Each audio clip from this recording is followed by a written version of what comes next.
Hello, hello, hello. Day 2 of 6 days. So, yesterday we spoke about acknowledging. So, what am I acknowledging? Well, this is all about the catalyst to happiness, but you need to watch yesterday to save me going through it all again. You are happy as your baseline, and I want to help you see that, and I'll hopefully just be your catalyst to that, because you already are everything that you seek. So you can't chase happiness; it just runs away like a cat and a dog. It'll just run away if you chase it.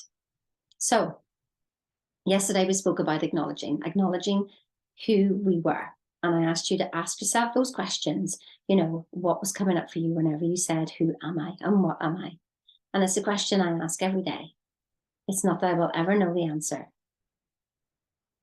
Maybe one day, but I don't think in a lifetime, in a human lifetime. So lots said yesterday. Today is all about accept. So acknowledging, first of all, who am I? That I'm greater than what I seem. And most of me cannot be seen. And that's the greatest part of you, not the bit of you that you can see. That is so, so, so, so tiny. Find out yesterday if you want to know how tiny you are. If you look at what you're looking at here, the greater part of you, you can't see. You just can't see. And you are so amazing. Your spiritual DNA is perfect. So acknowledge that first of all. The next thing I should do is acknowledge any feelings or thoughts rather than running away from them or telling yourself that they're naughty, that they're wrong, that you shouldn't be thinking that and that's silly and blah, blah, blah, blah, blah. All of that stuff. So acknowledge that you're having these thoughts. Just acknowledge them. Because that's all they're looking for. Do you know, like if I put some salt in a glass of water and you would taste the water, you would think that's just horrible because it's in a constricted place. But if I put salt in a lake, a freshwater lake, and then I took a cup full up, you wouldn't taste the salt at all, would you?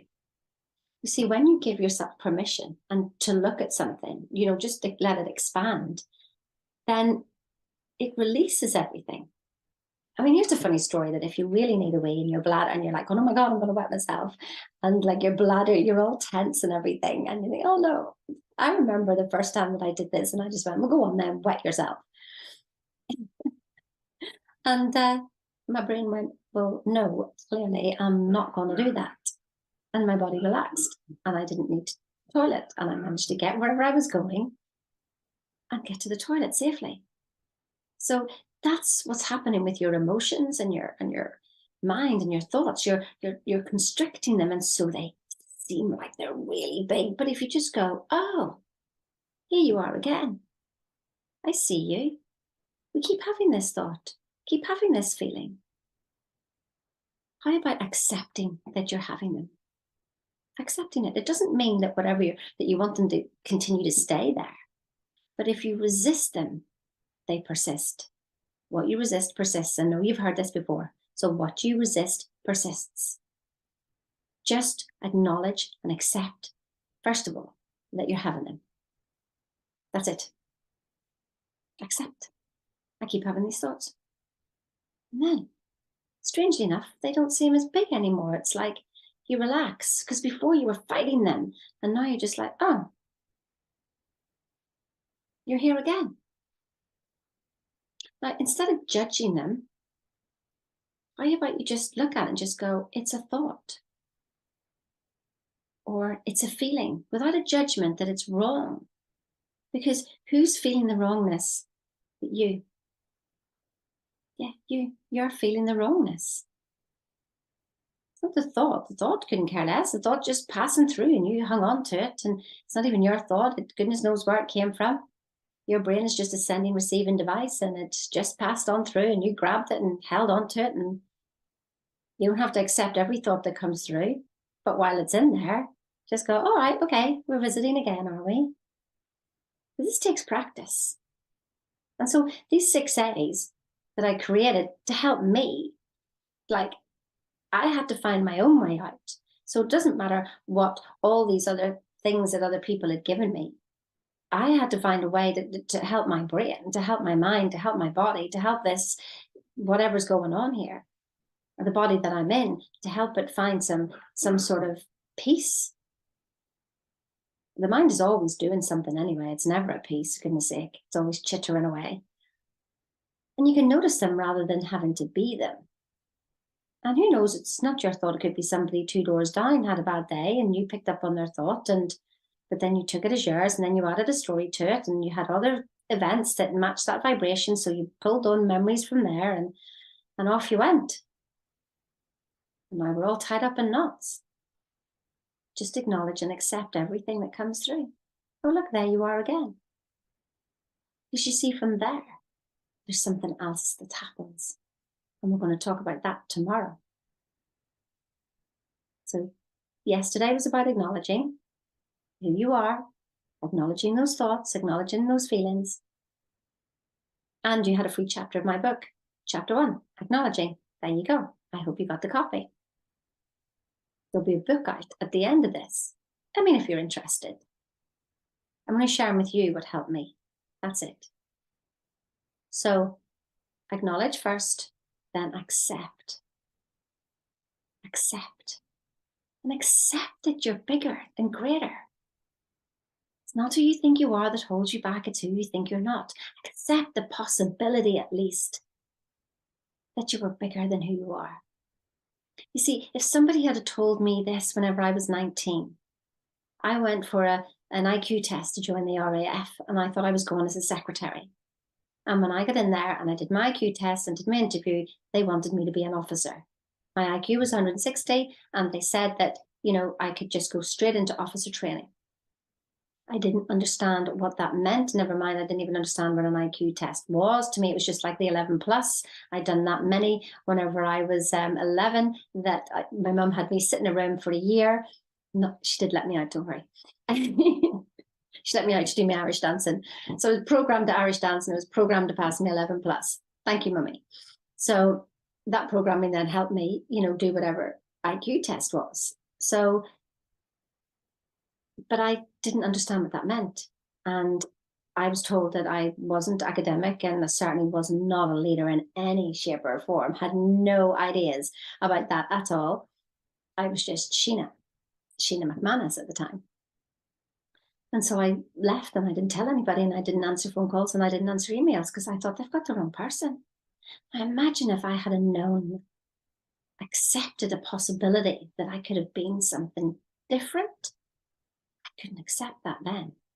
No. This is who I was and that was it. End of story. So just even accepting the possibility that you're greater is a start, because from there, then you can take. But if you just shut it down and just go, no, then that's it. The door's shut. End of story. But perhaps you've opened the door and you're standing there and you're not walking through yet, but you're sort of accepting that there is more. You've at least unlocked the door and you're at least taking a peek. Then you're open. You're open for something to get in.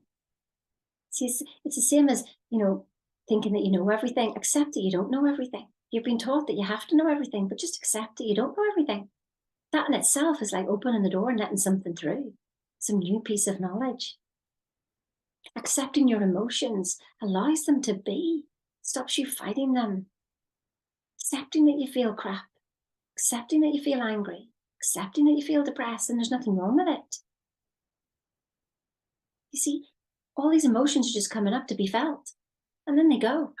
But if you resist them, then they get bigger, then you stuff them down, and it ends up in depression or illness. Accept them all. They're all you. Just love them. Love them, love them, love them. Wow. You don't need to go figure them out. You don't need to do anything else. Just stop the judgment of them. Accept them and love them, because that's loving you. Absolutely loving you. We'll go into this in more detail in the book. But you're getting the gist of it now. I'm more or less giving you everything. You might just release yourself in these 6 days. You may need the book. You may need the program. You may need to come and study with me for 6 months. It doesn't really matter. It's all based on this. Acknowledge and acceptance of self, first of all. You're more than who you are, and it's okay to have emotions. I'm not saying that you can go and rant and rave to people. But if you did, like, it's done. There's no point in beating yourself up over it. It's done. What do you want to do next time, though? Now that you're consciously aware.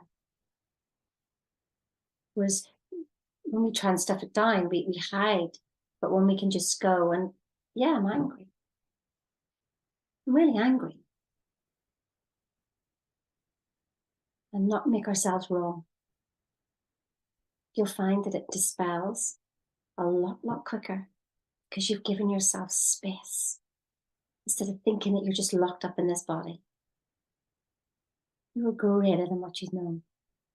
Just accept that possibility.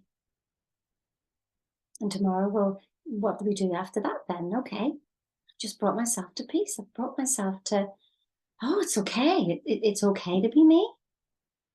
It's okay. It's okay, no matter what's going on. Tomorrow, we'll talk about the next day.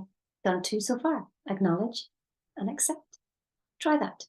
Just try it. Acknowledge and accept who you are. Acknowledge and accept what is. Feel the freedom and the space in that. Listen, have a good day. See you tomorrow.